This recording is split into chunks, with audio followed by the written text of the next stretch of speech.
Rusty's Crypto Cave here, and today's video is going to be about the April profitability. It has been on a downward trend for the last few weeks. The first half of the month started out pretty good, and then, as we all know, crypto prices have been tanking recently, and so has mining profitability, whether it's ASIC mining, GPU mining, CPU mining, what have you. It's all been on the downward trend. The Bitcoin halving did have a lot to do with the my Bitcoin ASICs profitability, so they're nowhere near as profitable as they once were, and pretty much getting turned off today for the most part. I just updated, as you'll see here, I did a most recent firmware update just to see if I could squeak any more efficiencies out of anything here. Voltage optimizer is in progress on both of them. I downtuned the K Pro to 110 terahash, and I just dropped the 120 J Pro Plus to 60, just its lowest setting, just to see what it will come out at.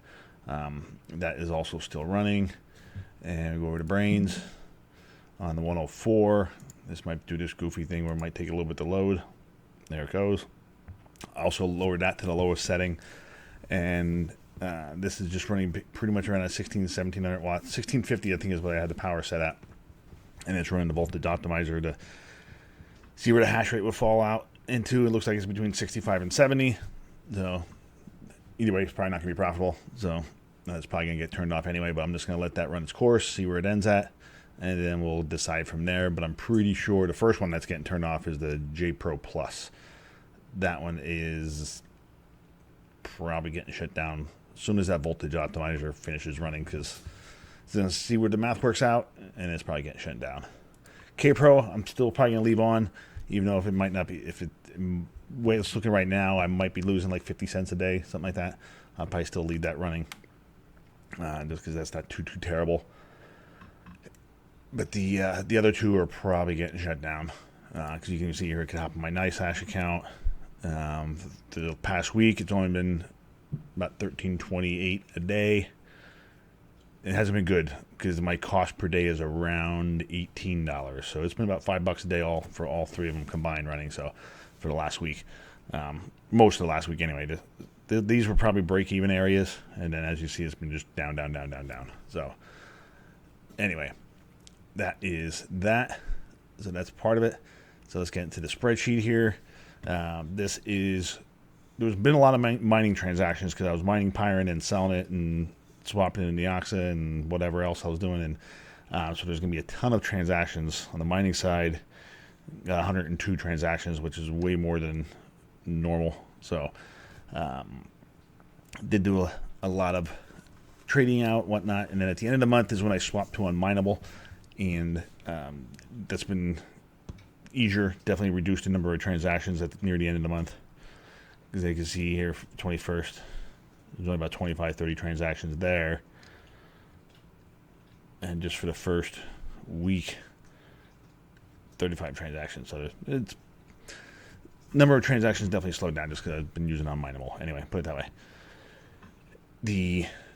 This side has all your my nodes as far as what I'm currently running. I'm running a Flux Nimbus node if you're just tuning into the channel, and then I also have a Neoxin node running on Node Orbits, and 3 pre-search nodes on Node Orbits, and a pre-search node here at home on a Raspberry Pi. And you can see all the different payouts. This ZIL payout, that was ZIL staking, and I just kind of plopped into nodes, or mining, wherever I should have put that, but I just have it over here in the node side. And then at the end of the month, there's an airdrop with Pre, and this is the airdrop from Pre. I think it's going to go every month this year, and it keeps going up a little bit each month just because I keep increasing my rewards and restaking what I currently earn and all that fun stuff. So, but we go down here. This total income. Now this dollar amount here is at the time of the payout, because that is the taxable event. So that's what I'm tracking, and then I added the formulas to figure out the current value, and see current value. And that's not even right. Let's give her a refresh. This is going to get probably kind of ugly. So we're at minus 386 right now. I'm going to guess that might go. I was thinking that might go over to 5, minus 422. So it's not as bad as I thought, but it's still not good. That's a good 20% hit or so. But as far as coins I mine, As we all know, lithium got hammered with hash rate. So that's where a good bulk. Most of my rigs were all on lithium for the month. And I swapped them off about a week ago, something like that, 2 weeks ago. And to mining other different coins just because the hash rate was so damn high. And that's I only mined 195 lithium for the month. With a value at the time of mining was $528 Bitcoin.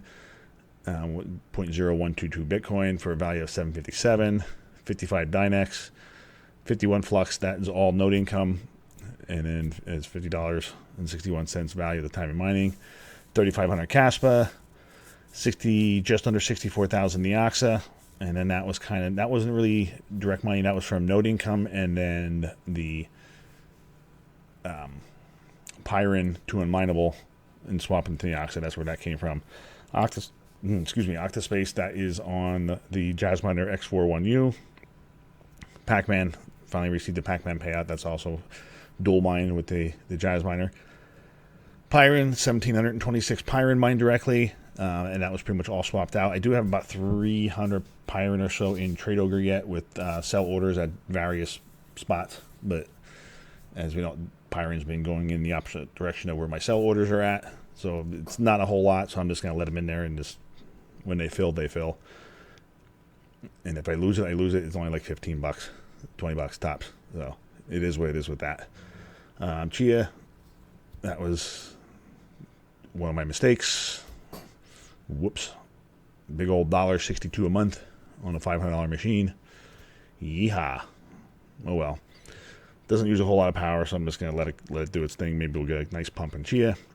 Zephyr, that is for my 5900s, and the 3900s are all mining Zephyr. So I got four Zephyr for the month for $47. Zill, I did stop mining Zill. I reached 30,000 Zill, so I stopped the dual mining and all that fun stuff. So now it's just staking whatever I have and just letting that accumulate. So I had 2,500 Zill for the month, 646 pre-search. That was for $11. Meowcoin, mined 404,330 Meowcoin for $94. I still am solo mining Meowcoin. I have the 1660 Ti's on there, and also I have a 3070 rig on there as well. Mobile, Helium mobile tokens have, this used to be a weekly amount. Now it's like monthly. It's god awful for the Wi-Fi, but just mainly because of my area. I didn't move the device yet. Might be today or Sunday. Just too much other shit going on. I haven't been able to do that yet, but I do have all the hardware. Over here I had the pole to mount it to the roof, and over there in the dining room table I have the stuff for power line adapters and Ethernet cable for outdoor ratings and all that fun stuff. IoT, I didn't claim my IoT yet. I barely earn any. I don't know how often I'm going to mine it. I might just wait till I get 1,000 IoT and then just claim it then, because it's awful. So, Ironfish, I do have that one rig on a 3070 rig on Ironfish, I believe. Yes, the 3070 XC rig, that is the sole rig that is Ironfish only, not dual mining or anything like that. So mine 103 Ironfish for the month for a total of 173. And I have my 3700X rig is on Varus. Mine 3 Varus for the month for $3. Don't remember exactly when I started mining Varus. It looks like there's the 19th, there's a Varus payout. Let's see if there's anything sooner than that. Yeah, and then a 4th. So I guess it was fairly early on in the month is when I started mining it, but not super profitable, just stacking a little bit. And that's dual mining Varus R on Pirate Chain. So I didn't actually account for the dual mining with that, but it's negligent, not much at all. So, but let's go over to the electricity. I had a little bit of a surprise here. I was expecting around 10.3 cents. It ended up being around 11.8. So that was not a nice surprise. And this goes as far as the power usage. This is kilowatt hours for each of these rigs. 570 for the month for the 1660 Ti's, 462 for the 2070s, 625 for the 3070s, and then the shed itself used 12,054 kilowatts for the month. For total kilowatt hours used for mining is 13,713, and the multiply that by the average kilowatt hour rate, and we have $1,627.19 electricity used for mining. Ouch. So that one stings. And then here we go on the income statement. We have mining income was $2,433.85, down from March, as you can see, by $800. So that's about 25% decrease there.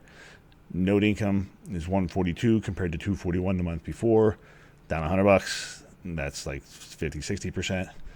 No DeFi income because I haven't been doing the Ergo stuff anymore. But I did see on TerraHash Tuesday last night the Rosen Bridge. You need 800 Ergo. I guess they're calling it a watcher, so almost like a staking type thing. So I might look into that and get that up and running and see what's all involved there.